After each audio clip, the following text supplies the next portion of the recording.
Thank you. So that made the announcement for me to let you know that the meeting's being recorded also. We've had these discussions really looking at various aspects to do with supporting Black lives and overall what's going on in our social work field, systemically, programmatically. What do we really need to be looking at? We're wanting to present numerous viewpoints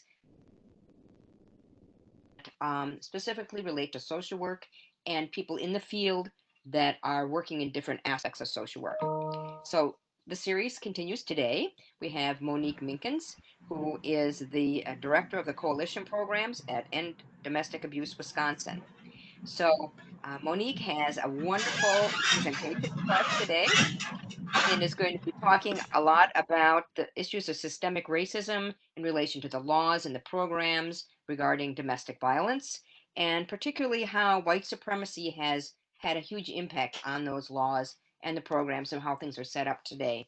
And we'll have time for questions and discussion about where that takes us now. So I will again remind everyone to please mute yourself. I will mute myself also and turn it over to Monique.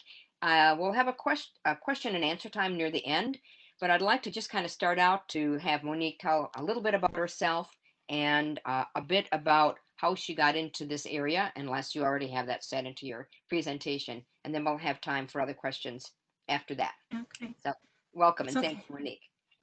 Good afternoon, everyone. Thank you so much for being here today. I am Monique Minkens. I work at End Domestic Abuse Wisconsin, which is the state coalition for domestic abuse programs, domestic violence programs in the state.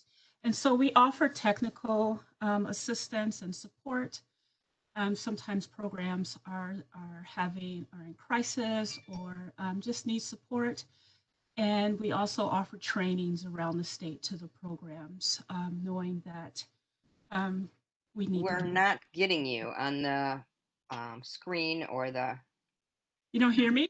No, I could not. So Oh, can you hear me now? I can hear you. Yes. Oh, and I I can hear also, you while we have too. everyone, yeah, in the chat, and we can also, so Jason said he can hear and see her. Okay, great. Can you And hear then me there's better? also, yes. Okay, thanks. Okay. We'll let you go ahead. Okay. All right.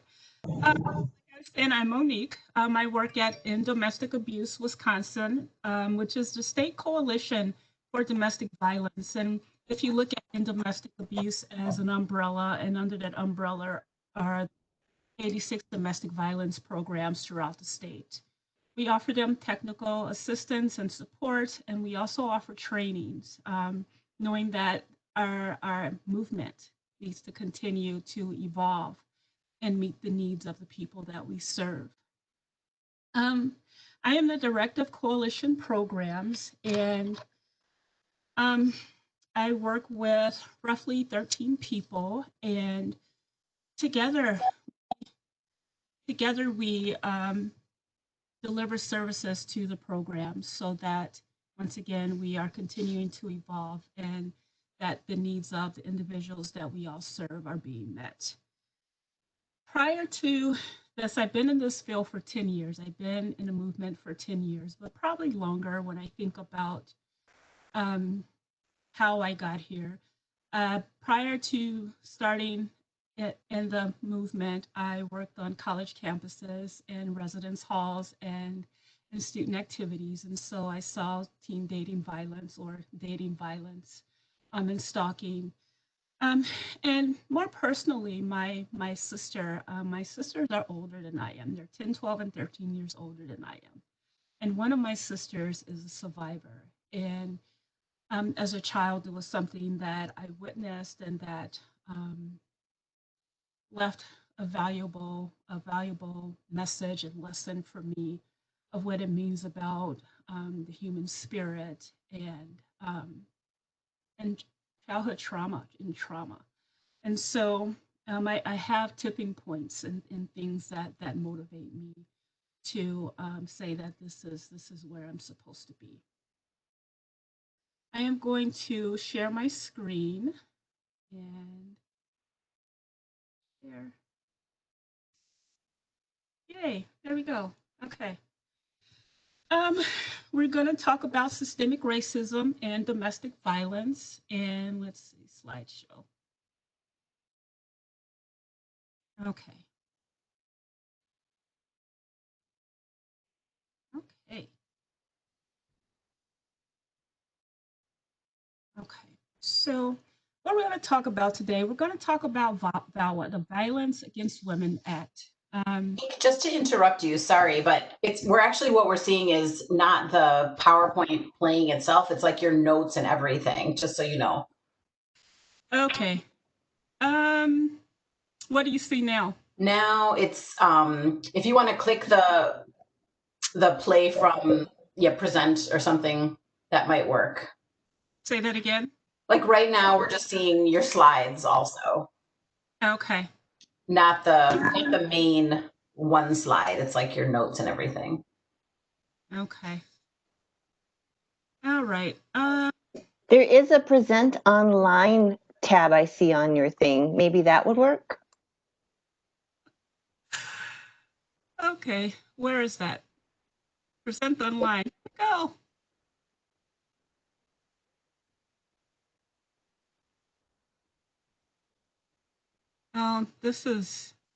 It's prompting me to log in and everything. Maybe not that. Do you have two screens? I do have two screens. Okay. Yeah, maybe playing around with that, like putting the, how when you press, play from the beginning, it'll show the presentation, but then the other screen, maybe that will show your notes. Okay. Let's see. Slideshow. Is that better? Yes. Oh, yeah. It was for a second, but now it's back to the to your other thing, but just go for it. Just go for it. Or if you hit display settings at the top, if you click on display settings and then just say duplicate slideshow, see if that doesn't fix it. Okay. Does that fix it? Yes. Oh, it did? Okay. All right. Thank you, everybody, for your patience. Okay. So there we go. This is what we're going to talk about today. We're going to talk about VAWA, and then we're going to talk about the results of VAWA, the challenges of VAWA, and a brief history. I am a big history buff. You could even call me a history nerd. That's cool. And it tells us why we're here. And then VAWA in the Black community and what we can do. And then I'll leave room for you to ask questions. So there we go. VAWA was part of Title IV of the Violent Crime Control and Law Enforcement Act. The goal of it was to protect women in the home and on the streets and to protect their civil rights. It was administered through the Department of Justice, and it changed the way federal, tribal, state, and local entities responded to domestic violence, sexual assault, dating violence, and stalking. It was designed to hold the police and the courts accountable. One thing that was created, a couple of things, the National Domestic Violence Hotline and mandatory arrest and prosecutions. And there were prosecutions without survivors pressing charges or participating in the trial. And then VAWA was updated every 8 years it's updated. And so it was updated for every 6 years. It was updated in 2013 and then again in 2019. And in those two, it made sure that programs were supporting people regardless of sexual orientation, and it offered improvement for immigrant women and making sure that they had access to services. And then it also gave better address the needs of Indigenous women or Indigenous survivors. And this is part of that crime bill, the overall crime bill, the 3 strikes and you're out. And so that plays a role as we continue to talk about it.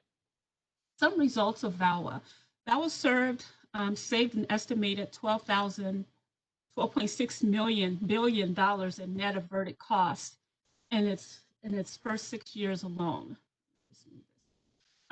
And more victims now report domestic violence to police than they did before the passage of VAWA. It gave it some legitimacy, or gave domestic violence some legitimacy. When I think about when they were talking about the law, some people were like, no, we don't need that. It's just a fad, it's just a thing, but it gave it some legitimacy, and we started seeing that it was important. From 1994 to 2012, the rate of non-fatal intimate partner violence against women decreased by 63%. And a 2010 study demonstrated that an increase in availability of legal services is associated with a decrease in intimate partner homicide. And then there was a study that showed in 2008 that shelters, domestic violence shelters, really do work, and sexual assault victims receive more support.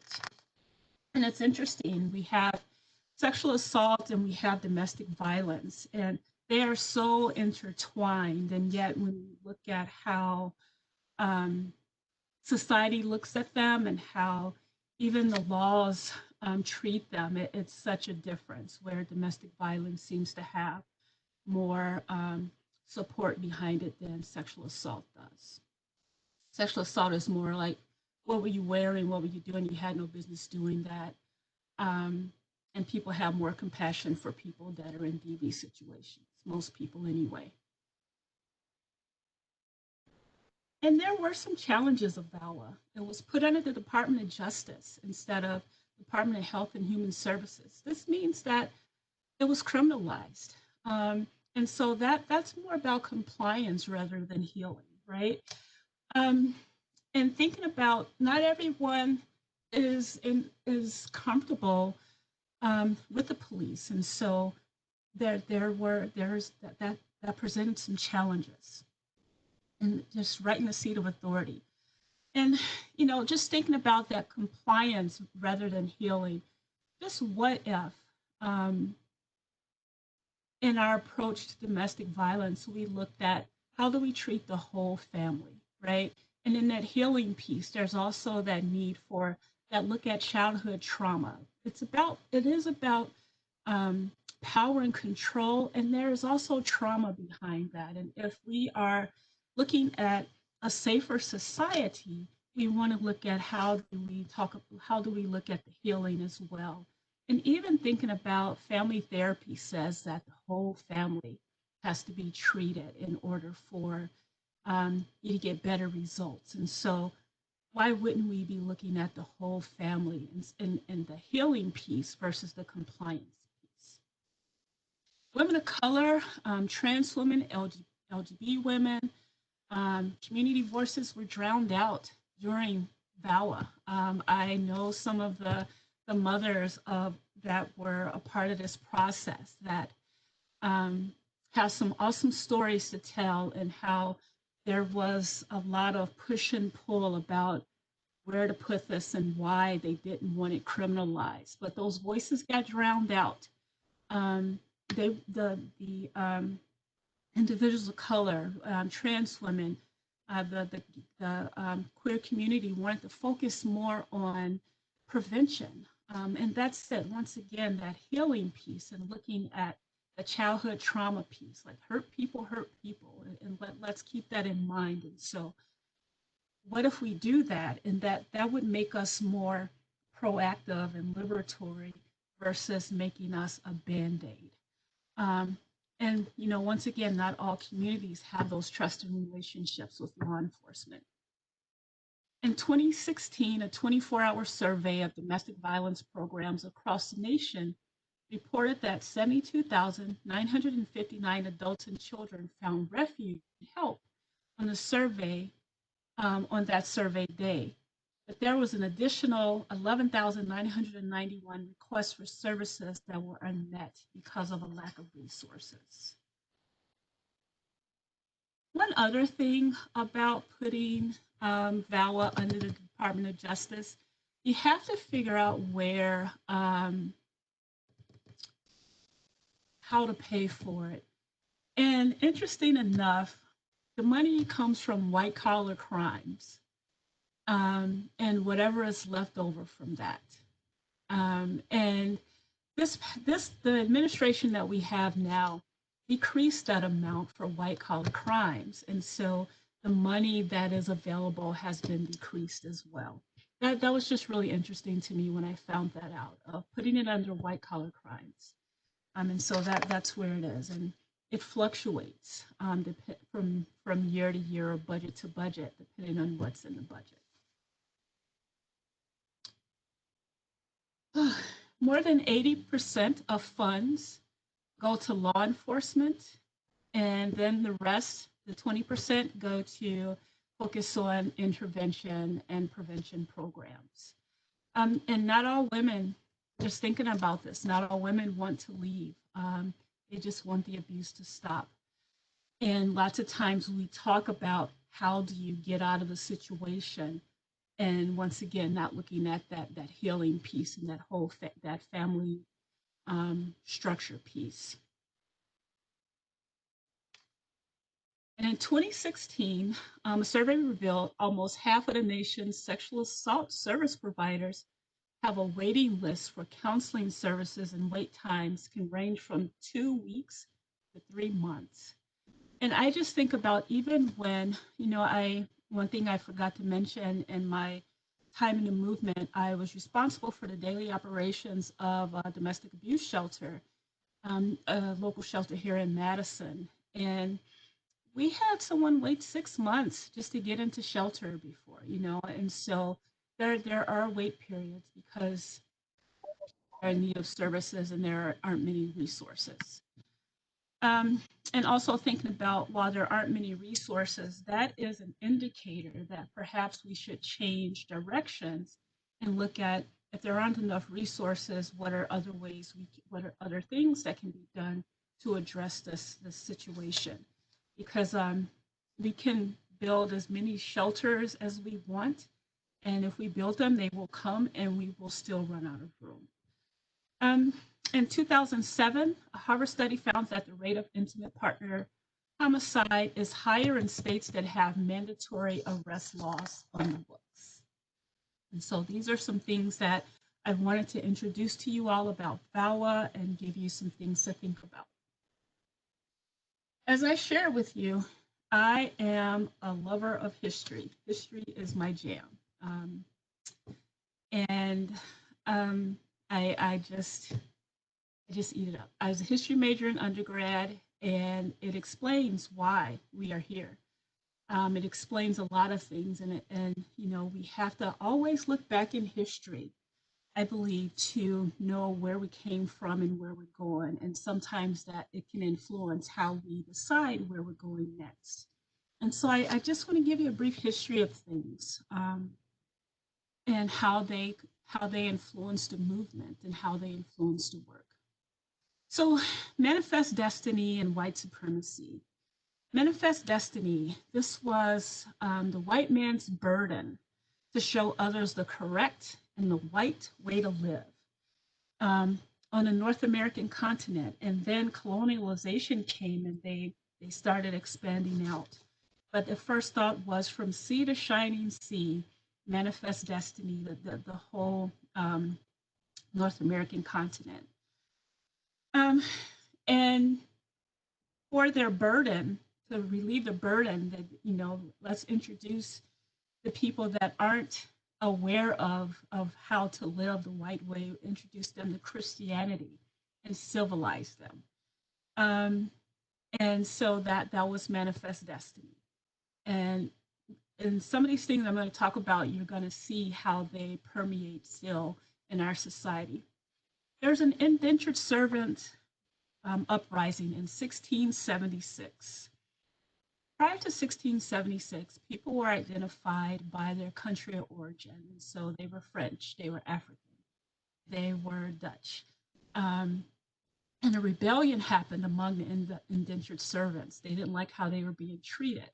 And so there's this uprising. And the ruling class came together and said, we can't have this. They lost a few days of pay, people weren't working, and they rose up against us. And so they chose the divide and conquer method. They gave the white servants new rights and status and made the Africans slaves. Um, and 1691 was when race was first included on the census. And so this is where it all started. And then from that slavery, there were efforts to justify slavery. They said that the Africans had no souls. They were not in need of love. They were lazy and cowardly. Cowardly, although they were working for free, or not cowardly, lazy, although they were working for free. Cowardly, not beautiful, had no feelings. They're a curse of the world. They're beneath the white man and only good for slavery. And you must justify your behavior and relabel the people that you oppress. And so this is what they did. And it was everyone. It was pastors. It was anthropologists. Anyone who wanted to justify slavery. This is what they did. They relabeled people. And then there was Carl von Linnaeus. And he created these 4 different races. And keep in mind, Carl von Linnaeus, these were his observations. There were no studies, and we know how we love to have a study and we have to be evidence-based. And this was not the case, and yet this stuff has carried forward. The first race of people, the Americanos, and those were the Native Americans, the indigenous. And he said they were red, choleric, righteous, black, straight, thick hair, stubborn, zealous, free, painting themselves with red lines, and regulated by customs. And then there were the Europeans. And he said they were white, sanguine, brownie, with abundant long hair, blue eyes, gentle, acute, inventive, covered with close vestments, and governed by laws. Isn't that pretty? And so, once again, having to justify that slavery, because you can't have gentle, beautiful, blue-eyed people exacting the barbarism of slavery. And then the other one, the Asiaticus, they're yellow, melancholic. These would be Asians. Yellow, melancholic, stiff, black hair, dark eyes, severe, haughty, greed, covered with loose clothing, and ruled by opinions.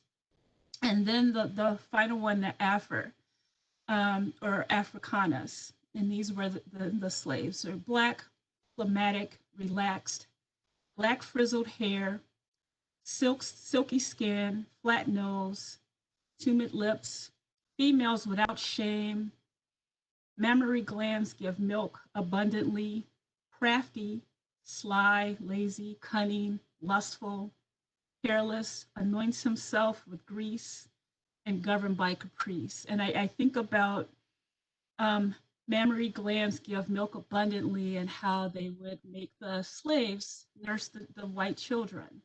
And so all of those justifications, and they just made it fit. So that's Carl von Linnaeus.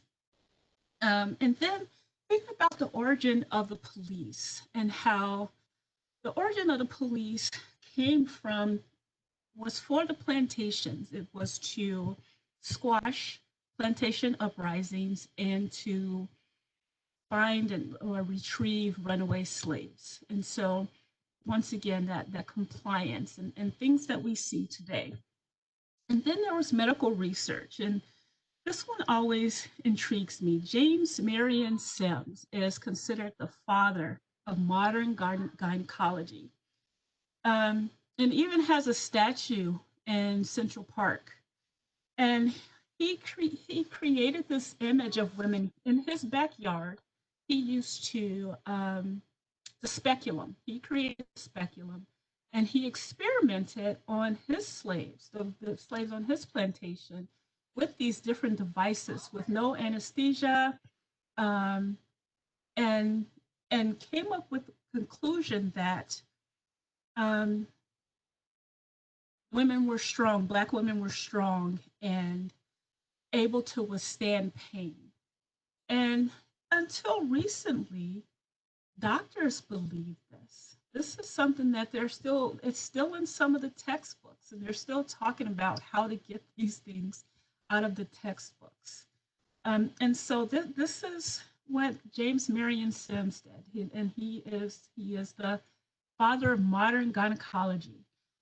Also, he created these devices that would pierce infants' heads, and he used it for childbirth and to measure their skulls. And lots of times they would die, and so his conclusion was that infants were weak. And yet these devices remind me of an ice pick from an old movie where when someone would come deliver ice to your house with the pick and carrying a big block. Um, Also, the 13th Amendment, right? The 13th Amendment, it abolished slavery and involuntary servitude except for punishment for a crime. And so the slaves were freed. Um, and I assure you that no one was, the people that were happy were probably the slaves and not the plantation owners. And just because they were free does not mean that we are all this great loving community. And so, they created these laws, and people were jailed for jaywalking or startling a white woman, just scaring her, not stepping off the sidewalk onto the street so a white woman could pass, and many more things. And they were put on a chain gang, and these were things that 7 years could get you on a chain gang for jaywalking. Um, and I can't make you work for free, so I'm going to create this chain gang, and we're still going to have slavery. I skipped the creation of KKK and lynching, and the KKK was created. If you remember Birth of a Nation, some of it was we lost a war and this is not okay, and we need this brotherhood. There's a brotherhood of terror, right? And they created it to protect white women from black men. And so all of these things, and I'm painting a picture for you. And then there was the feminist movement. And the white feminist movement did not see black women as equal. And I will go out on a limb and say, even still to this day, black women are not fully considered in the feminist movement. We are still an afterthought. Um, during the suffrage movement, they didn't think that black women should have the right to vote, that they were not suitable to vote, were not smart enough to vote, were not qualified to vote. But they used their black bodies at the march in 1913 to have numbers when they marched in Washington asking for the right to vote. They put them in the back, and they still had this volume of people. And so, you know, that's a part of it. And the feminist movement is who was a part of the nonviolence movement. And so, also looking at the history of social work and serving Black women. When social work first began, thinking about social work, and even now, social work is made up of mostly white women. It's a predominantly white female field. And those women didn't want to serve Black women didn't want to serve those Black women. They thought they were dangerous or violent, and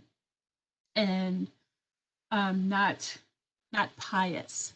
And so they didn't want to serve them. And so when they finally served them, what did that look like? And so we're gonna talk about all of that.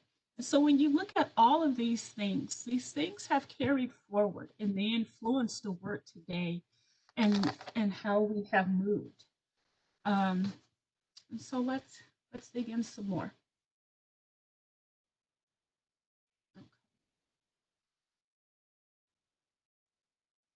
So thinking about VAWA, how VAWA has influenced the Black community. Once again, thinking about the fact that VAWA was criminalized instead of put into Department of Health and Family Services. And so it serves more white women than it does anyone else. White women may be more comfortable calling the police. White women are seen as able to be vulnerable and savable. And so it fit more in the white community. And so in thinking about VAWA in the Black community, African American women are about 3 times more likely to be murdered by a current or former intimate partner than members of other racial backgrounds. They don't want to report it. They don't report it because it's not just the fact that the police will come. No one knows. We know that when the police arrive anywhere, for whatever reason, it's about compliance and the situation changes. And so, what does that mean to call the police and ask them to come into your house and dissolve the situation and address the situation? I can put my finger on 3 people that I know personally who have family members that were in DV situations. The police showed up and the husband died. He was dead by the end of the situation. And so it looks at all of those pieces. And more Black women die at the hands of their abusers than anyone because they don't want to call for help.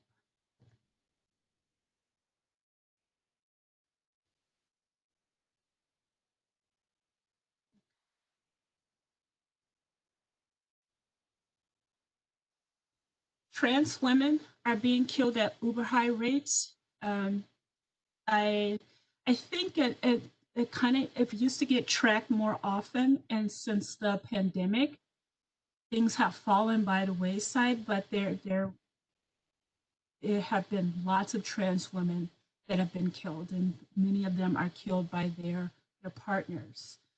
The number one killer of African American women ages 15 to 34 is homicide by a current or former intimate partner. Nearly 30% of African American women have been or will be subjected to intimate partner violence in their lifetime. And they say 22% of Black women will experience sexual assault in their lifetime. Other ways how VAWA looks in the Black community: multi-generational trauma and historical trauma. And thinking about this, there was no therapy for slavery. And we can talk about the multi-generational and historical pieces of, if there was no therapy for slaves that were freed, that diligence got passed all the way up. And I can personally put my finger on things that I was told of how to be safe and how to live my life. And I do believe that it got passed on from my ancestors. And so there is that generational trauma that gets pushed forward. I have a friend who is Jewish, and she talked about how she had family that died in the Holocaust, and she has vicarious trauma from those stories. And so it carries on. And it's interesting how it looks, on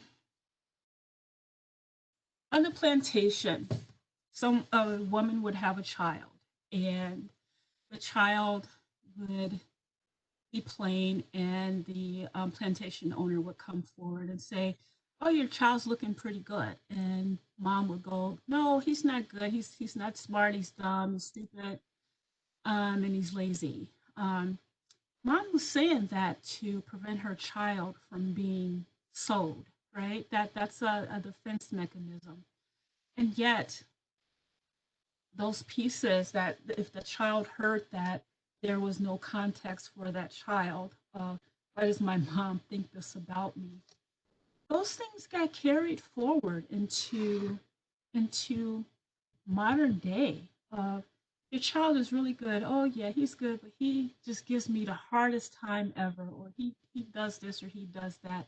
And is the parent proud? Yes, the parent is proud of the child, and yet those things get passed on. It's a diligence. It's a survival tactic. Hopefully, specific organizations have come up as a result of VAWA. VAWA, once again, if we are looking at the fact that VAWA was designed for white women and organizations set up their programs in such a way that it serves white women but not effectively serve everyone else. You have people that work at these organizations that say, I've had enough, that I can do this in a different way. And they go and open their own organizations. And so you have all these organizations all over. You know, restraining orders in the court system, we have when Black women go to court for restraining orders, there are reports of them being treated differently. They're blamed. You know, why don't you just leave, or what were you doing? They're not seen as vulnerable or in need of safety or care because they can withstand pain. And it just goes on. And sometimes they'll go for that initial hearing but not return for the second one. And more don't return for the second hearing than do return because of their experience in court. And I know Facebook is not like a great big authority, but Facebook has videos on it, right? And so there was a video on Facebook of this woman going to court for a restraining order. And they told her that she took off work. She rearranged her day so she can go. And they told her that she wouldn't be able to file because she didn't have all the necessary, she hadn't completed all the steps. Well, she lost her shit. She got excited, got loud, got angry. And the judge heard her out in the judge was in the courtroom, heard her out in the hallway. The judge put the court in recess or excused himself from court, went out. The way his body language of walking out the courtroom, summoning her to him. This is a victim, right? Summoning her to him, and she comes, and he had her arrested. And so she had to sit in court, and she spent a couple of days in jail. I have never heard that happen to a white woman before. And so there are bad experiences that happen, or not so great experiences. Mass incarceration is also a result of it. Thinking about it not only happens for the men, but it happens for the women as well. More women are when women kill, they are sentenced, have higher sentences. They get longer sentences, and they are moms, and also there are probably 90% of the women that are in prison right now are in prison for defending themselves from an intimate partner. Intimate partners, if they are men, do not get the lengthy sentences that women get. It can be an act of passion, or there is more understanding. Society has this stigma about women who kill. And then if it's a Black woman, then she is lawless. And then there are 64,000 Black women and girls are missing. All of these things are happening under VAWA. Black women and girls are missing, 64,000. That's a lot of people, considering Black women are 7%, or Black community is 7% of the US population. So what can be done? Think about what does it mean to tell women or trans woman, a queer a black woman, black person to call the police. Once again, they don't want they don't want to leave their abuser. They want the violence to stop. And are our services geared towards the notion of leaving the family intact? Are there alternatives that we talk about? My experience has been no. We prepare individuals to leave. Let's get you an apartment. What do you need to do? Sometimes, and when I can tell you that working at the shelter, when someone would say, you know, I talked to my partner, he said we're going to get counseling or he's not going to do it again. And they go back, and I can think of staff who were just devastated by the fact that they went back, knowing that it takes 7 times. If someone is planning to leave, it takes 7 times for them to go back and forth.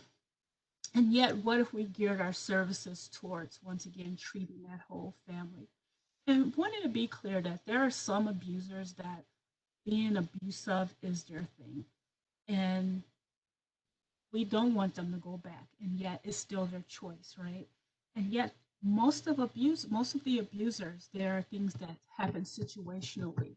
Once again, looking at trauma, childhood trauma, and where does that factor in, and how do we intervene? What kind of interventions are available? And I can tell you there aren't very many that are available to look at the whole family. There are a couple in Milwaukee.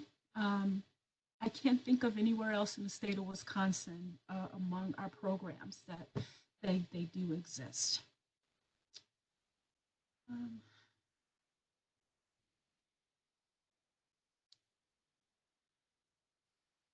I think we need to, another thing that can be done is centering Black women in services. Black women are the most vulnerable people in society. White women, your stories get told. They are told in the news. They are told wherever they need to be told.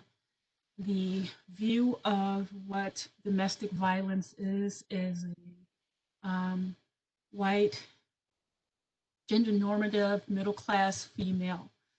And I think about working at the domestic abuse shelter, and we would get donations. I cannot tell you, at that shelter, we served mostly Black women and children, and I cannot tell you how much White Rain and Aquanet we got for donations, and none of the women in shelter could use that. And I can also tell you that sometimes we would talk to donors about, here are the people that we serve, here is what we need. We need a more moisturizing shampoo and conditioner.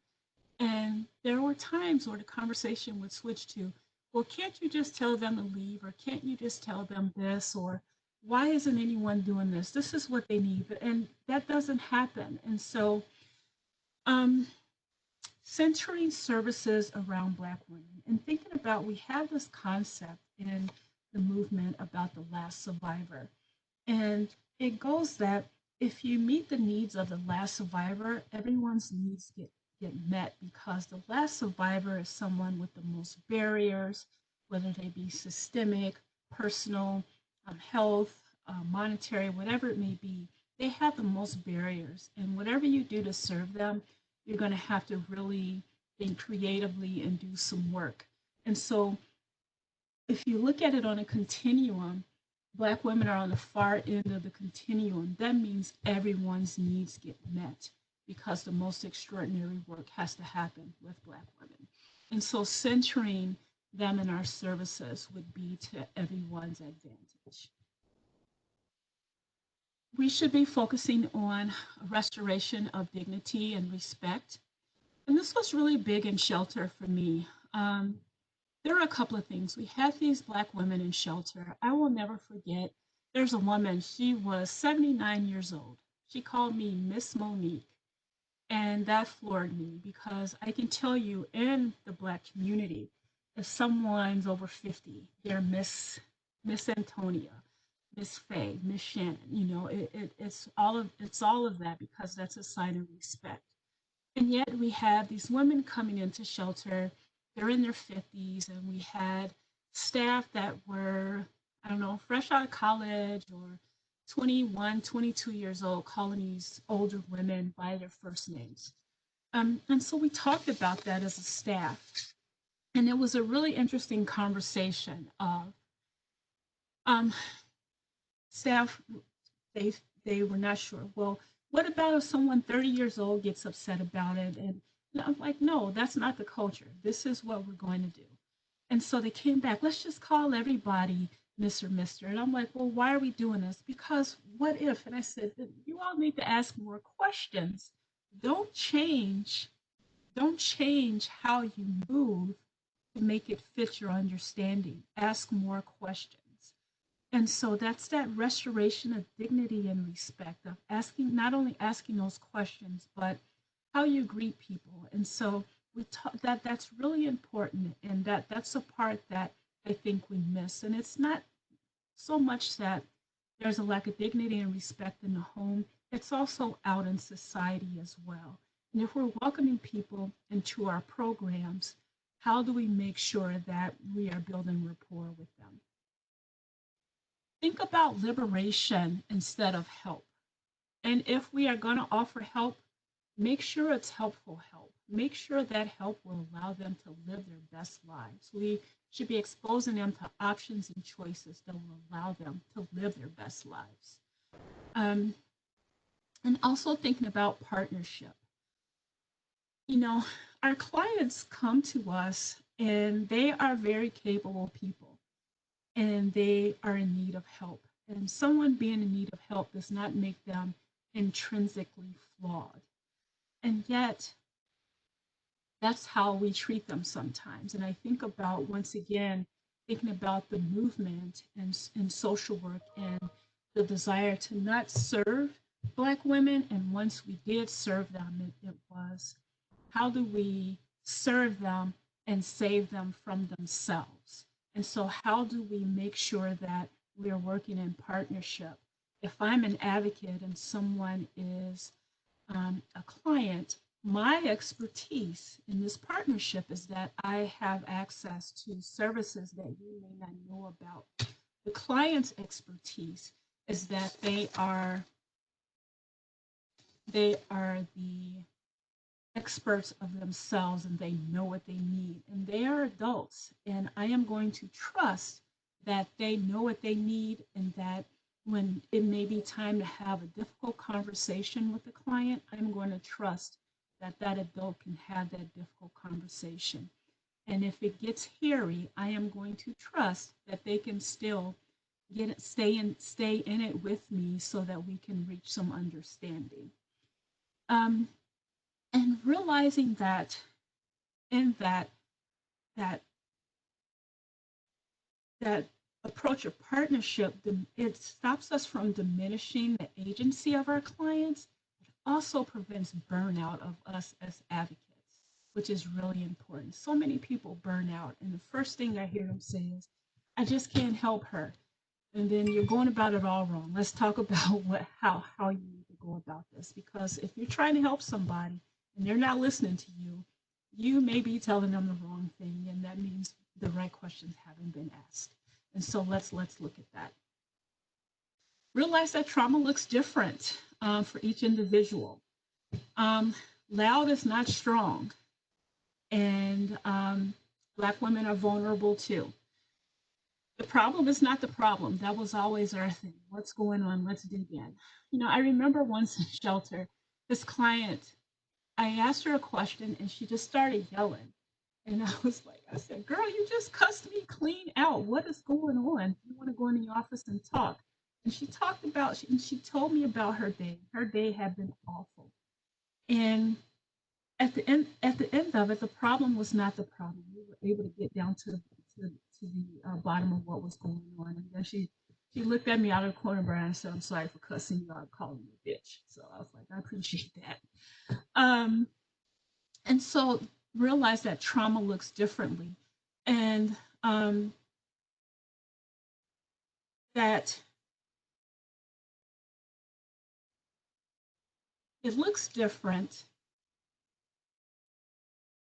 and yet in our desire to save people, sometimes I have seen where clients have been yelling at the top of their lungs and how it influences the rest of the community. And the inclination is to go, oh, that person is experiencing trauma, and we're just going to let her yell. And once again, that diminishes that person's agency, and not believing that one, that person needs to talk, and two, that person also needs to know how her behavior is influencing the rest of the community. And so let's talk about what's going on. And even next time something like this happens, let's talk about a way that you can deal with it so that everybody is okay. You know, you're in this community. We want to make sure everyone is okay. What will work for you? And realize that those those historical experiences, clients will humble themselves when they come to you, and being aware of that they may take whatever you give them and it may not be what they need. And so how do you build that rapport to make sure that there is that comfort and they are able to ask for what they need, and leaving it open. My approach to that would be to offer as less as possible and say, hey, this is what I'm hearing you say. What do you think would work with that? Instead of, maybe you should just do this.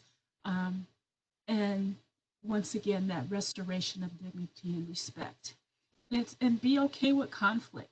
Here's the thing that I know, that a lot of white people are scared of black folks. And us black folks know it. We know it. And sometimes I can think of instances where I have seen a black client do something just to scare a staff member to get what they want, because they know that they're scared of them. And yet, on the other side, can you imagine going to someone for help only to realize that they are afraid of you? And so, how do you reconcile that how do you reconcile the conflict if you're conflict averse, which is very common. I have seen it a lot. And how do you deal with that? And how do you lean in instead of withdrawing? Because sometimes the best work happens in those high conflict situations. And so lean in. And like I said, all of these things, if we're not careful, can diminish a client, reduce their agency. And it feels like it's a form of violence to strip someone of their agency and not really dig in with them and trust that they can have those conversations. One thing I always ask people, and when I would interview, is why have you signed up to help someone else? You know, and if someone says, "Oh, I just want to help," I need you to tell me a little bit more about why you just want to help, because I need to know if that help is going to be helpful help, or if you're going to come in and hold my hand and be a band-aid so that I can keep coming back to your shelter, you know, or so they can keep coming back to our shelter. Or are you really willing to roll up your sleeves? That's a really important question. And is that, do you have liberation in mind when you are coming in to help? Another thing that comes up of why people want to help is that because they have a history of domestic violence, or they've had some kind of touch with it.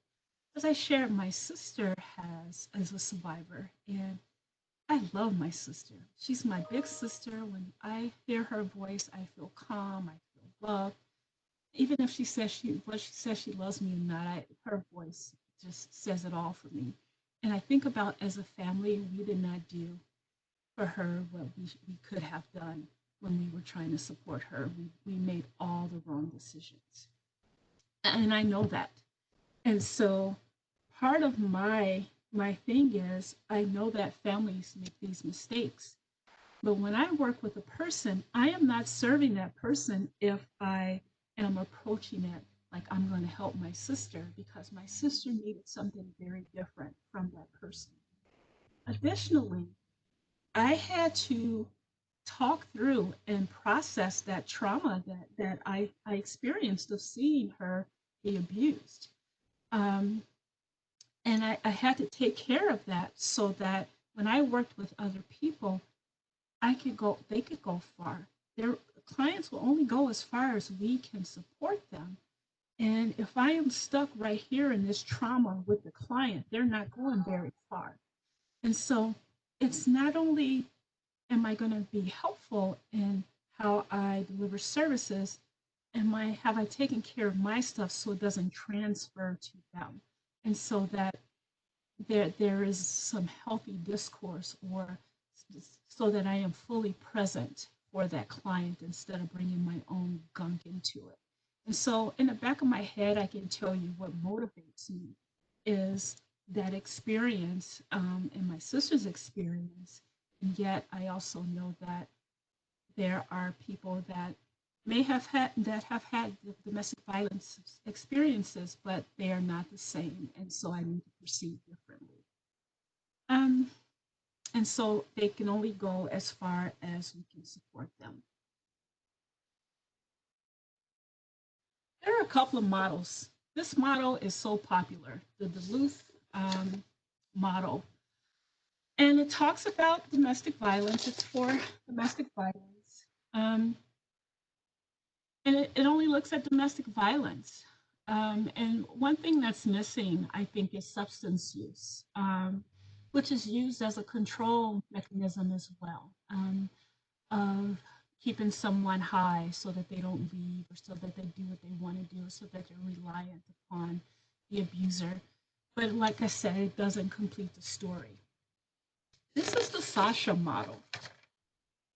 And it's from the Sasha Center in Detroit, Michigan. Kalima Johnson, she created this. And it's about it looks at domestic violence, it looks at rape as well as domestic violence and other ways Black women are marginalized. And it looks at the whole, it pulls in everything. It brings in the historical trauma, the generational trauma, and the stigmas that are placed upon women. And it's looking at the intersections and all the things others don't experience. And so I like this model because it tells us to take a holistic approach to how we're serving women, how we're serving Black women in particular. Our ultimate goal should be to dismantle white supremacy. And this is it right here. Before we have a conversation about diversity or inclusion or multiculturalism, we have to talk about dismantling white supremacy. Our society is a white supremacist, patriarchal, capitalistic society. I think COVID has laid that bare. You have everyone's worried about the economy, not everyone, but people that have control over things. They're worried about the economy, and they're driving people to go back to work, kids to go back to school, all of those things. That's that patriarchal, capitalistic society. It's in our laws, our organizations, it's in our churches, it's everywhere. It's in social services, it's everywhere. And we all participate in it. We all embody it. I doubt, honestly, I don't know if I would be here in the position that I have had I not taken on had I not taken on white supremacy. Even when I think I'm not, I still have to check myself. We all embody it. I think about, I'm going to tell you all a secret. I hate public speaking. I hate it. And here I am doing some public speaking, right? And my desire to make everything perfect. And I had to check myself. That's white supremacy. That is that drive for perfection. That's the first one on there. That either or thinking, a sense of urgency. Everything has to get done fast. Let's go. Time is money. Defensiveness, quality, quantity over quality. I'd rather have this much versus this quality thing and let it work. Um, Worship on the written word. Remember, we were talking about von Linnaeus and how he wrote this theory, and it's written down so people believe it, and yet there is no research behind it. Um, Paternalism, that's a big one, right? And I think lots of families are built upon, could be built upon paternalism, those traditional families. The either or thinking instead of both and. Power hoarding. Fear of open conflict, that's a big one. Let's sweep it under, let's smooth this out. Let's not, someone is yelling and you try to get yourself out of the situation instead of leaning in. And once again, that's where the magic happens. That's where the work happens. Individualism. I don't want to wear a mask. I have a vacation plan. Why are we doing this? I think this COVID stuff is out of hand. Let's end this now. Um, progress is bigger. It's more. Focusing only on the bottom line. And instead, you want to look at the results. Like in white supremacy, you look at the result instead of the process. But sometimes that bottom line, what's going to happen? That you have to look at the end result of what are you trying to get to, and looking at that is very different. Objectivity, the right to comfort. I don't want to feel uncomfortable about this. I think about the need to have this conversation, that the things that have happened in society, George Floyd murder, the shooting in Kenosha, all of the things that have come to light. And you have people that's like, oh, they must have did it, or why didn't they just comply, or just all of these things. And that's that right to comfort. I don't want to talk about this. And so there has to be an explanation behind it. It harms all of us. All of this harms all of us. It's constricting. It's impossible to live up to all of this. Like just me and my desire to be perfect today. It's impossible. No one's perfect, right? This is the poster child, like COVID. Just thinking about COVID, that's the poster child for white supremacy and how it looks. And this is the work that we have to do. If we don't look at the white supremacy, the role it plays and everything, and how it permeates our organizations and our society, everything else, I honestly believe is color bubbles. Talking about diversity and inclusion won't get us there because we're still not addressing the elephant and not getting at the root of the problem. And because if we don't see it, we're doing harm. We're exerting power over people when we don't realize it. I think about, once again in DB, the shelter rules, and are those rules that are in shelter, are they participating in power and control, or are they really supporting clients as they are trying to plan the next steps?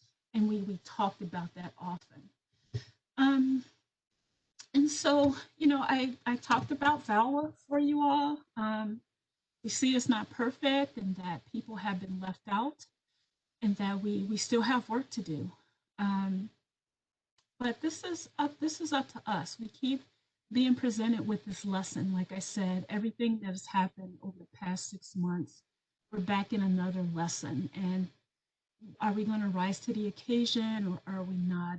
And I would say, as social workers and anyone in social services, our job should be and our goal should be that we are working to dismantle white supremacy, because otherwise no one is liberated and no one is free. What questions or comments do you have? Thank you, Monique. I want to, are you able to see the chat column? Are you able to open that up to see? Otherwise, I can read it off to you. We have a couple questions that had come in during the Okay. How do I get out of this so I can?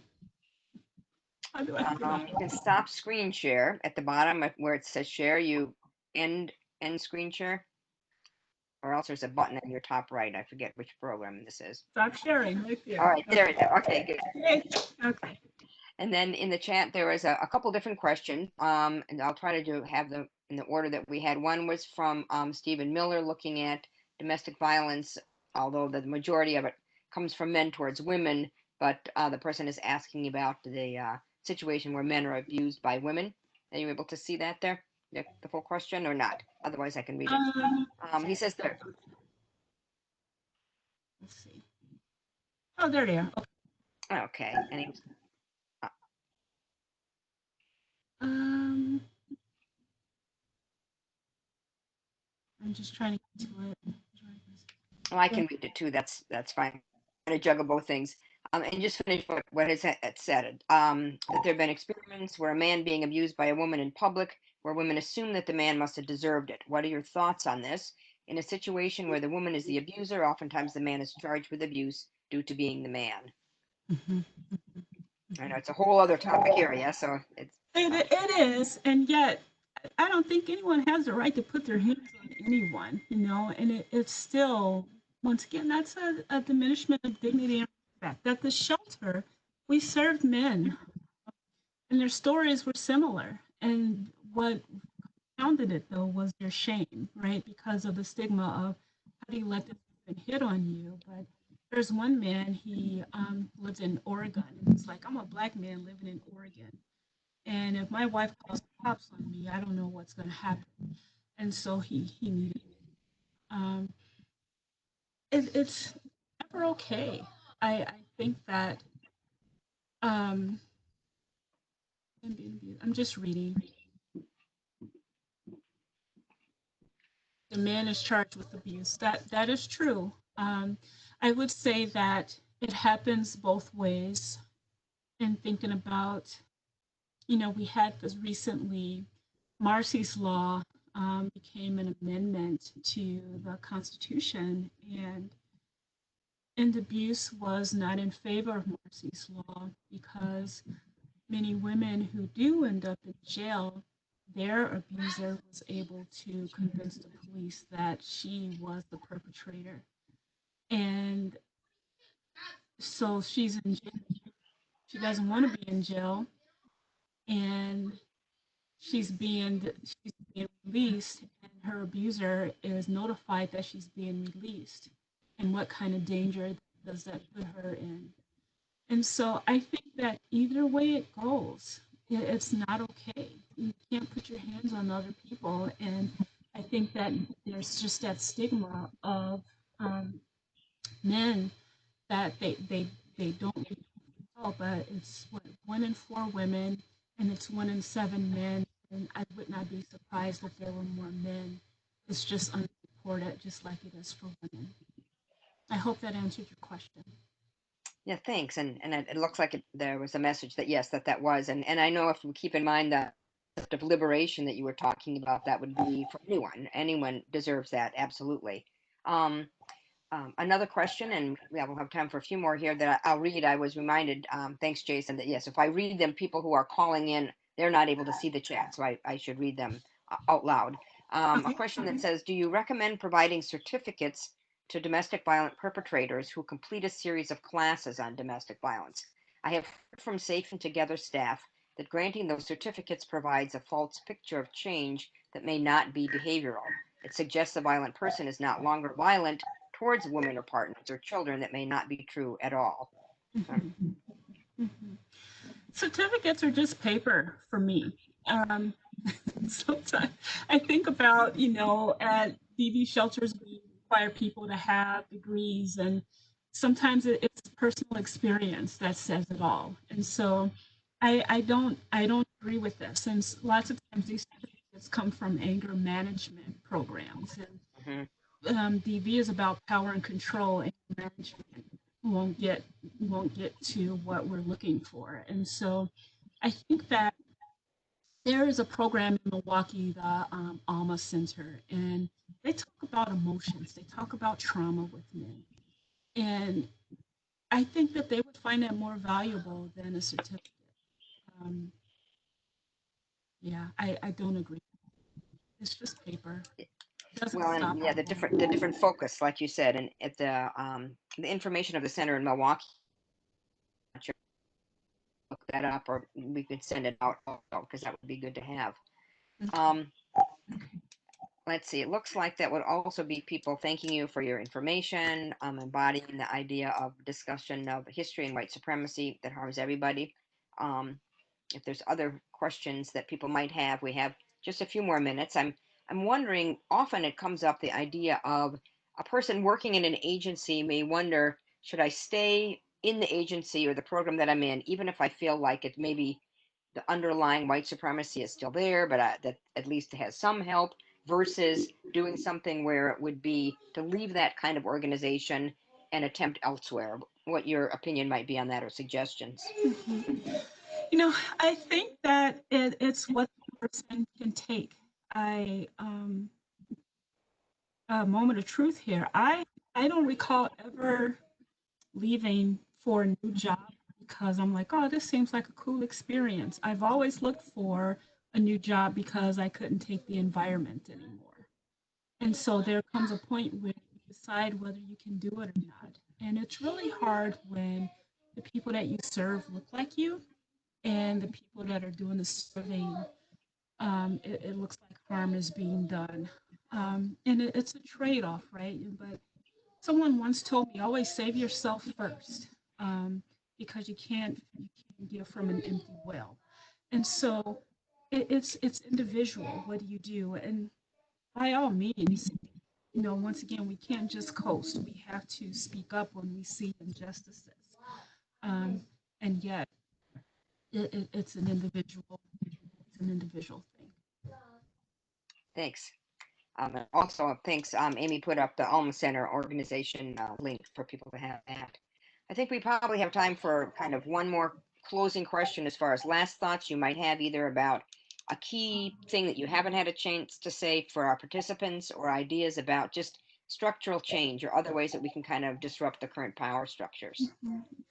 You know, like I think liberation is it.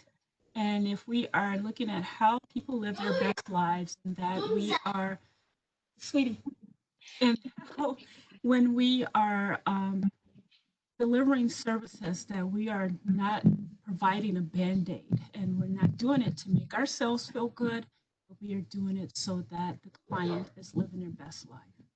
Mhm. That is it right there. And once again, I I among my staff, we don't talk about diversity and social justice. We talk about white supremacy, and that's it. We if we want to see change, we have to get to the root of it, and that's it.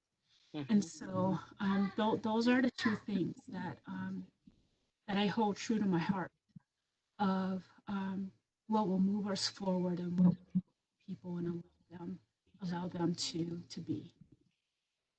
Well, thank you. I know Laura had asked us as far as what gives you hope, and it almost sounds like your last answer was a way of what gives you hope is to be able to focus on these systemic issues, but perhaps there's another one that gives you the most hope. What gives me the most hope are violence is violence, right? And it goes in all areas of our society. The youth that are out there right now that are changing the world, they give me hope. I will die someday, and they will still be here, and they will have learned some things. I hope I am willing to get out of their way and support them however they tell me they need it, and hand over the reins to them, because they are fearless. They don't believe in the respectability politics, so that they're making it nice for everybody and everybody is feeling good. We need to be uncomfortable, and they are doing it. They are shaking it up, Hmm. and they give me hope. They make my heart leap, joy and pride. And so that's what gives me hope. I feel like I'm the oldest person in the world saying that gives me hope. Well, thank you. It is for me too. It's just like every time I'm just so encouraged. Mhm. Thank you very much. And the link that people had asked as far as like your slide about white supremacy, there's one that Laura Dresser put up there for us. And if there's any other information that you would want, that if people are interested, that we could put on our site.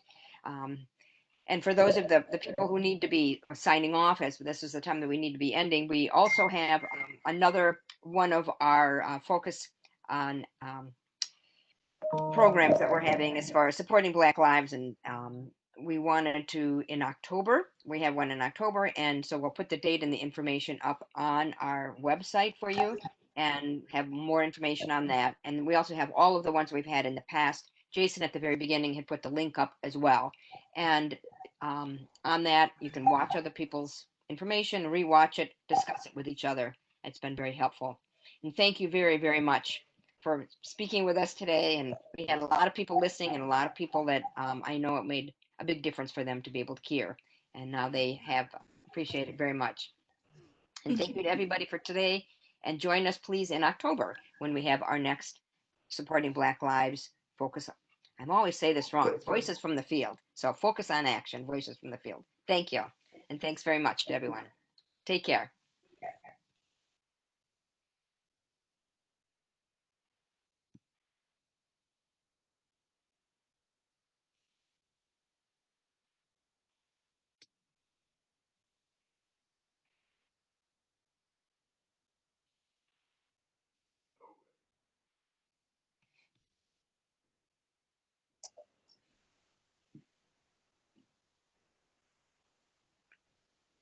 So we want to just have a couple minutes where we're just going to touch base. So I'll be with you in a sec. Okay. Just found out how to expel people from. So I'm just gonna do that. You're just going. Yes. Ooh, such power. Really? Well, I didn't Is know that- that they're What expelled. a term. Yeah, that sounds like really awful, but it's There's something white supremacist about that. I'm pretty sure. It's just semantics, right? Sounds very much so. Oh, well, thanks everybody. I'm sorry. I was like losing my words at the end. I'm just like babbling. It's like, bleh. But thank that you. was so great. It was really good. Dropping truth, man. That was fantastic. So practical and informative. Like, that was great. Yeah. Well, and I know when we talked a little bit ahead of time, and she was like, "Well, this is where I'm coming from." I'm like, "That's what we want." So I was really glad. I was a little nervous when I first saw that guy right away pop up the thing about abuse against men. I'm like, "Oh man, is this going to be somebody?" Because there are, unfortunately, I run into some people where that's like the first thing they always say, and then they want to take it off track. And she just answered it beautifully, and I was like, I have to remember how she answered that. That was so well done. And then right away, the person put in there, "Oh, thank you." That's what they just needed it acknowledged, and they needed it to be like, yes, it's just as bad, and rather than going off with all this statistical this and that. So anyway, I was glad that you really did well with that. So Yeah, it's really good. well, I guess we have. I was worried that we wouldn't get people, but we had like 50 people. So it's like, Oh, I forgot to look, but yeah, Yeah, that we was had 50 great. people. Yeah. yeah. Was So that's great. People are definitely wanting these sessions for sure. So I'm really glad that we have one set up for October. Yeah, it'll be another good one. Mhm. Are there things, I know, Jason, you wanted us to touch base. Was it just a touch base or anything in particular? You have to unmute. There you are. I don't know. Are we set for the next one then? Or like, what do we need to do for the next one? Well, Amy's note from Brian, he said, do we convene a week in advance? We could do that. I mean, I've been in touch with Narissa, you've been in touch with, so the other question I have for it is, I could do the kind of introduction and a little bit of moderating. I would try and do it in a way that I didn't talk very much, because I don't really feel like my face should be in there that much. But we could pick someone we want to be in that role And we can pursue that. So that's one thing. And another thing is I can do the work of thinking about the questions and how to set them up and write something down, and we can just get that to panelists and see if they want to talk or not. So I think there's those two bits of work. I don't mind being the one who designs it. I just don't care if I'm the face of it, and I kind of prefer that I'm not. And I think Brian's email to me was like just, kind of touching base so that he would know what it all entailed. And my idea too would be just to reach out to the three of them from maybe a more central person who would be coordinating, if that's you, Laura, to say, we just need your, how you would want your name, any introductory things, and then maybe asking the panelists if they have specific things that they would want to address, be it a question or an idea or something, not necessarily having to put together, a presentation or anything, but just instead of you coming up with the questions, bring it back to them and say, any great idea or, poignant thoughts and questions that you want to address, because they might then give you ideas so that you don't have to come up with them yourself either. I'm a little, I've lost track of where we're at. Is Narissa agreed on it? She's agreed, but in my conversation with Jenny, the optics of having Narissa, the young, recent grad woman, asking the two old dudes, so I was thinking of her as the moderator, but I think really it's better to have her be telling her own story and to have legitimate space like that. So that's, so yes, she's on, but also Jenny and I talking through that made that change. So it's Dr. Lewis, Narissa, Brian. Yeah. What about Representative Stubbs? Well, we were thinking a little bit, everybody else is taking, she doesn't have that. I didn't, I thought she didn't either, but I thought somebody said she did. I feel like 3 is a lot too, right? 4 plus a moderator starts to get really big. So this 3 feels really good. I mean, maybe I guess I didn't think she did, Jason, but I might be wrong. I didn't think she did either. I thought Laura's email back said that there was something about that. So I don't think so either. I think that's the depth of my misunderstanding. Yeah. So then is it to the point, Laura, where you're not wild about moderating the panel, or you were? Well, I'm fine moderating the panel if you all think that's okay. There's an optics to that too. That's, maybe. I'm fine I'm fine introducing. I liked it better when I did the CPS one. The certified peer support specialist thing, where I just sort of handed it over. And they were sort of more self-managing, but I don't think I expect this group to be very self-managing. But so I'm happy to do it. But if anybody in this group was like, no, we really should get a Black person or a person of color to be the moderator, I'm open to that. I don't want to, I just want us to think about that. Was there any students that comes to mind that would be good at it, that might be interested in it? I'm just throwing it out. I don't have anybody in mind. I was wondering. If that's the issue, I can help. If people give me the questions, like I'm not up on like these topics that they're necessarily talking about, and I'm not trying to insert myself in it at all. But if there's a concern about, and no one can think of a student, I can help. It's just not my thing. Have you being always tokenized, Amanda, where we're like, oh, I know. It's okay.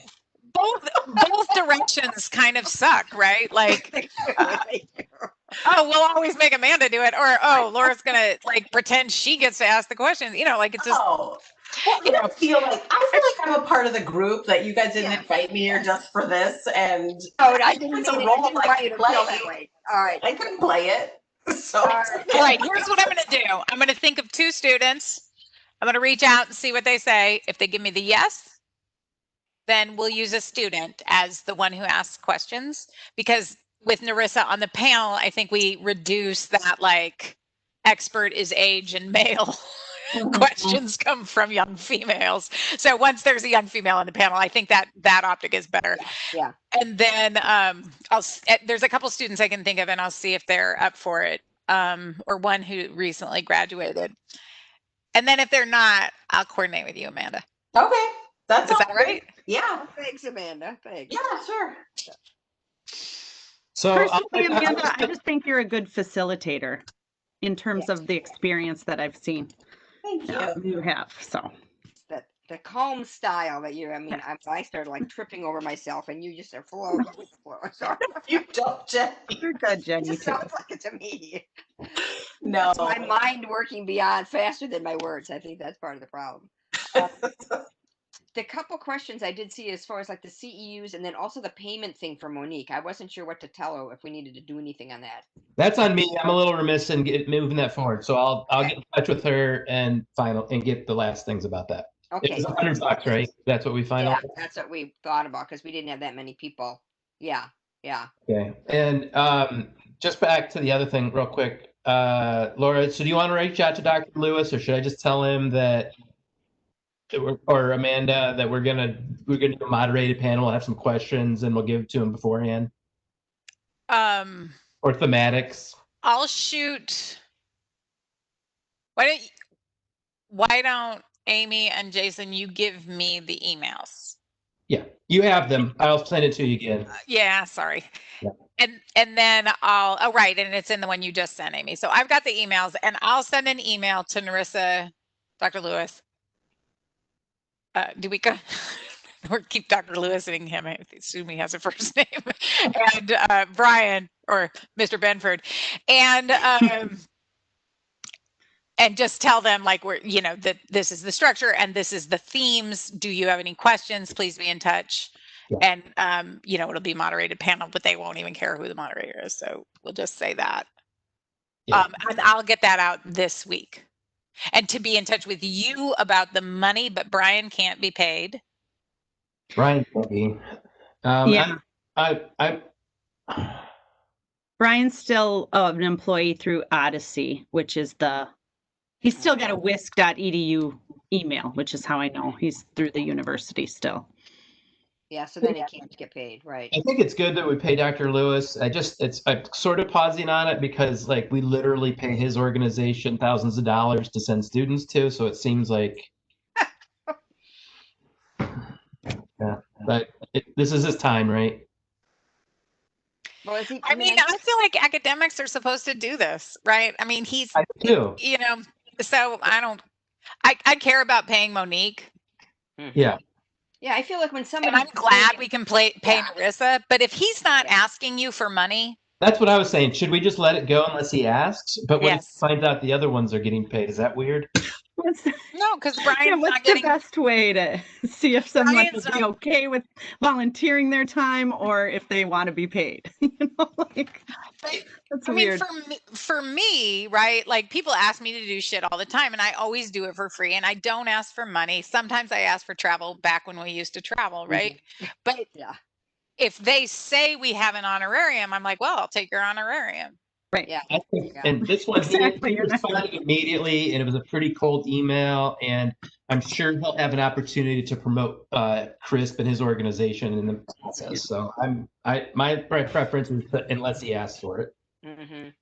Well, the people that have asked, when it first came up, both when we were doing the conference, the Social Worker Confronting Racial Injustice Conference, and then when we first started doing these, and I think it was the people feeling like they're being asked when it's sort of like either their own time or like a nonprofit or an organization where this is above and beyond, and we're asking them, particularly because of their expertise, particularly because of what racial background they come from and how they identify, and it's like, well, that's different than someone like that, like his job is to do this program. I feel different about that. And then of course the other factor is when somebody's viewed as being paid for by the university, we can't pay them, but because sometimes they do it not their university position, which is a little hard. Then I feel weird again. But anyway, I don't know. I'm just thinking the reasons that have come up as far as people being that this is knowledge that they're sharing with us. So Well, and also, I think that's interesting what you're saying, Jenny. I don't know if it's worth, I mean, I know usually in social work, it's like, no, if somebody's affiliated with the university, it's just a no. But he's not talking on our panel as a representative of Odyssey, right? It is like his own person, it's himself that he's representing. So it does seem different in that way if we were able to pay, and I know the university does do that, but I don't know if, our school has this policy or whatever. So. I agree. That's true, because we've had sometimes people, right, they do this not because of their job. And so I mean, the way it was explained to me beyond the school was that even if it's not their job, that it's still that we can't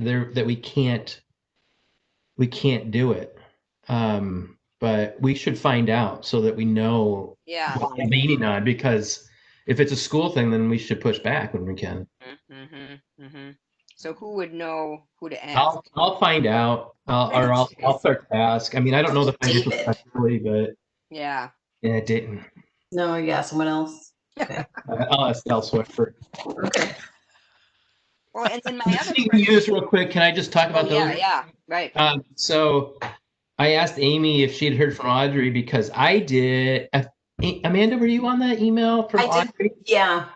She was going to look into it or something, but she didn't see any reason why we couldn't. I think I remember. I think somebody for today's had asked about a CEU for today's even, and Audrey said, I don't see why not, and sent it to Amanda and I said, I don't see why not either, and we could do them all, but the question I had was, how laborious is that for Amy, because Amy's often the one that has to do that, because if people want CEUs and we can start offering them, great, except for the staffing.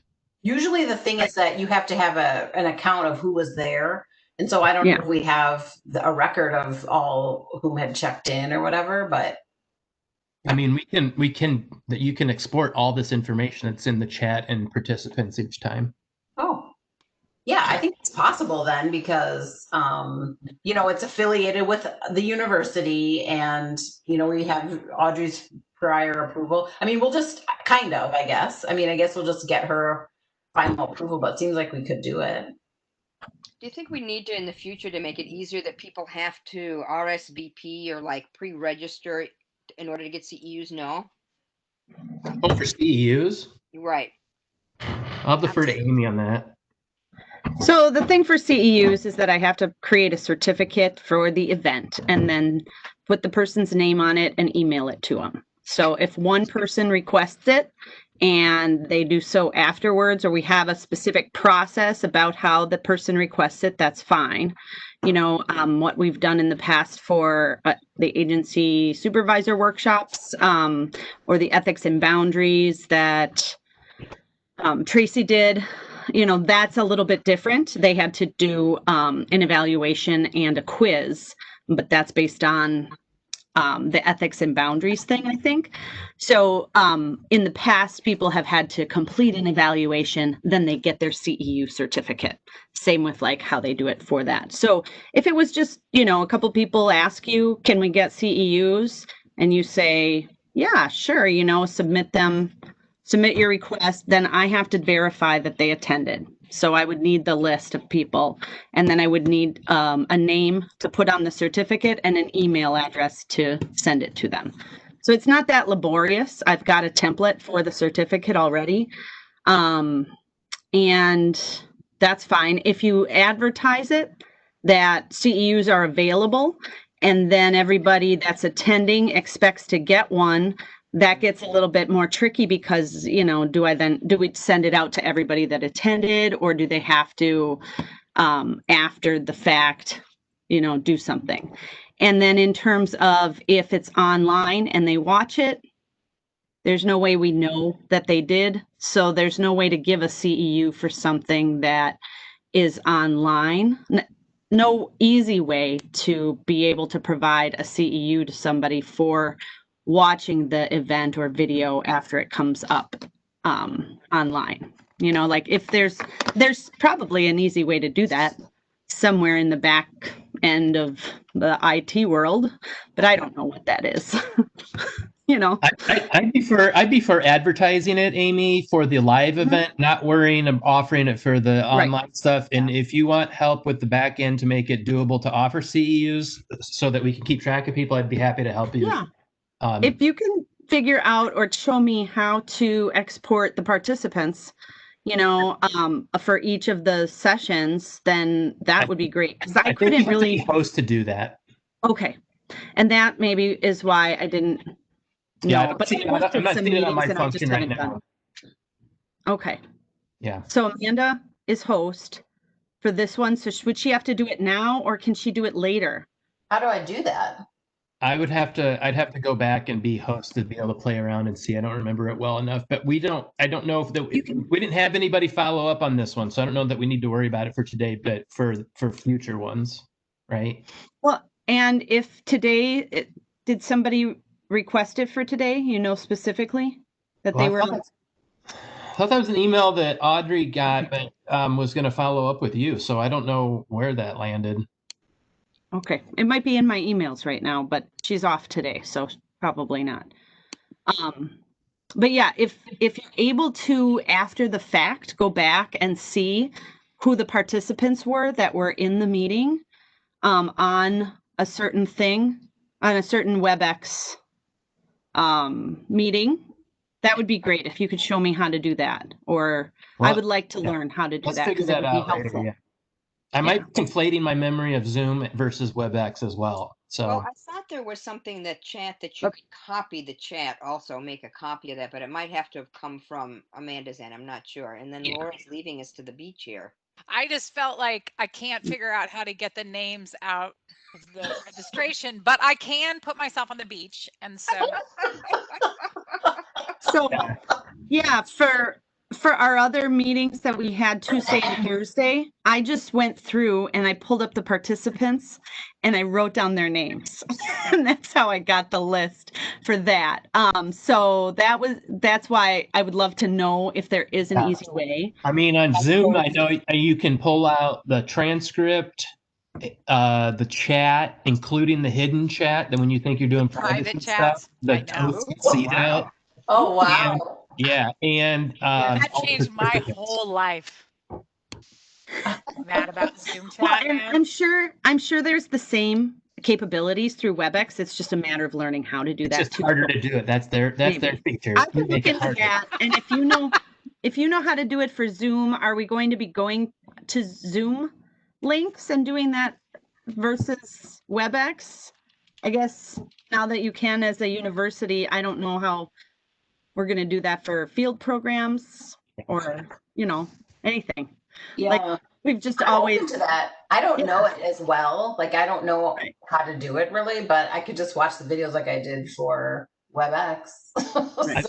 I think Zoom is more. I find Zoom much more intuitive, and I think people just use it more on the user end. It might be nice that way. And I the thing is that it's pretty easy if we ever got to the point and we were wanting to use it. The breakout rooms feature in Zoom is pretty doable, and I haven't done that with WebEx. I know we're not doing that for these, but yeah.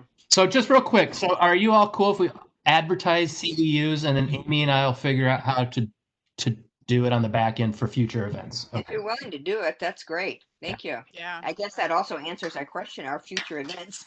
We have, it's like we kind of go month by month, but I guess we're like, people seem to really like them. And whether we're sort of this ad hoc, I mean, I feel like it would be nice if a few other folks might have a few ideas as well, but it's okay. As long as once a month is much more doable than when we were doing them every other week, I think. So should we kick around a November idea? Do we have how to move to Canada safely and efficiently? I know. I mean, November could be, I feel like November could be an incredibly intense month, and I don't know if we should set before the election what the panel should be, but the other thing, but we could just have a theme, resisting fascism 2020 or something like that, something kind of upbeat, yes, jazzy, super upbeat. If you think about it, but mindfulness and self-care would be my vote. Yes. My mind is a little mush at the moment, but I think who we see as speakers and things that are going on. I don't know. But yes, I think we should tentatively plan one way or the other. But but I think we need to have a speaker. I think if we just have an open-ended, like helping people cope, we'll be off the deep end with it Oh, most no. of the time. So yeah. I will send you guys this link to a current online summit that I'm watching. It's called Leadership in a Changing World. And they have all kinds of different videos of speakers that are only available for like 48 hours. Unless you pay the $295, then you get a lifetime membership. But if any of the upcoming speakers in the next like week and a half are of interest to you all, or if it spurs any ideas on topics, you know, that might be kind of helpful. That would be my. I Are like they when you, national speakers? They're what? Are they national speakers or local? Yeah. Oh, No, these are let's see, Mary Frances Winters was one talking about Black fatigue, and I think she wrote a book on that. And then the one that I really liked today that I watched was oh, I forget her name, Jenny somebody, but she talked about being an inclusive leader. okay. So that the three that were up from yesterday are still up through the end of today, but then there's three more that are up today. And you know, I go all gung ho and I'm like, yeah, this looks great.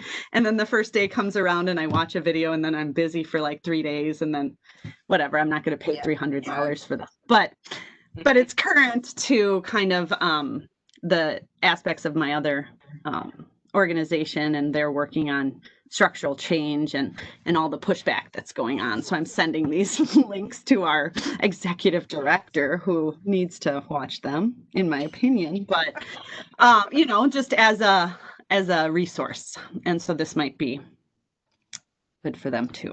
someone just Amanda? Yeah. arrived. Yes. I Or guess did you we will, see we had somebody else here? No. Oh no, he wasn't all along. No, I know. Just now. now. Oh, Hi, got it. Marion. How are you? Oh, I just expelled. Sorry. well, I gotta run. Getting myself finished being set for teaching tomorrow and getting my mind a chance to rest. But I think it went well today. I'm glad that people like Monique and her information. And thanks for Just one quick thing. Do you want me to then email you the recording once it's uploaded or whatever? Did you say me? Yeah. Yeah. Okay. And then I'll just put it like we have on the other ones on the site. And, Okay. and just real quick, Jane, before you leave, I don't know how appropriate it is in the current environment to pay people a lot to come in for things, but if we wanted to get a national speaker, I bet we could get some money for it from the school. Well, and it's something, I mean, maybe our committee, the conference committee, needs to reevaluate stuff too. I don't know. I mean, I just sort of feel like we have a lot of, not that we wouldn't need It'd be both, wonderful if all the things could combine instead of duplicating that extra. it could be, right. For sure. And one thing that's kind of neat, and I might have mentioned it, I don't know, to somebody I did, but anyway, that these events that we've had, because we've had a lot of like agency supervisors, a lot of information's gone out to them, and people have watched these events. And now we're doing like remote field hours for some of the students. I've had students just independently, without me even suggesting it, put on there that their supervisor suggested that they watch these voices from the field as part of their remote field hours, because it's directly looking at social work and it's looking at different fields. I'm like, talk about implicit explicit curriculum. I don't know, but it's pretty neat. And that they are so accessible in that manner, that they're like an hour and 15, and they relate directly to social work. So that's kind of cool that it was I was pleased to see that. So Yeah. I mean, that's super cool, but we're still not getting students, right? Or many? There were a few. There Were were, there? I knew More today. probably 4 or 5 Oh, names okay. from the list. That's good. I know one idea, and I don't know if it's a great November idea. It would be looking away from the election, and maybe that is a great idea. But Myrick McNair and the story of Anesis and providing therapy that is mostly facing the Black and Hmong communities in town is an obvious one for us to do. And she's Yeah. got a student, Bobby Walker, who's very interested in the RSW, is placed there, and that feels like Yeah. Yeah. good to That's a do. great idea. And we haven't had any really mental health focus directly like that either, have we? At least that I'm. The So peer what? support, Here. the peer support is sort of mental health. Yeah. intent, But right? this is a little bit different, right? Yeah. Yeah, I'm up for that. That would be. Yeah, me too. Why don't I Agreed. talk to Great job, Bobby everyone. and Myra about that? And then I mean, Amy, talk- keep looking for our other ones too. I mean, because we're going to need them. I think this is going to be helps people through whatever this craziness that we're in right now. So I know. I'll just send that as a resource and more as an idea and like, something to use, but not specific to having them as a speaker here, but just something that came to mind. mm-hmm. Okay, one Thank last you thing. all. Yeah. Just One more thing. save the chat. Does anybody want that, or you just want me to save it myself? Does anybody want the chat It has some transcript? links, but I don't know whether like that white supremacy thing. Who found that like Amy and Laura and Jason and you guys are all fast on those link things. By the time I look at it, copy it, paste it, I've lost track of what's happening. So Yeah, well, I've got it if anybody wants all right, it. So. good. Okay. Thanks everybody. We'll see you later. Bye. Bye, Have a Jenny. good weekend. Thanks. Yep. I will also check to make sure that if there were any previous CEU requests that I get those. Okay. Sorry, I guess everybody's leaving. So have a good weekend. Bye. Bye.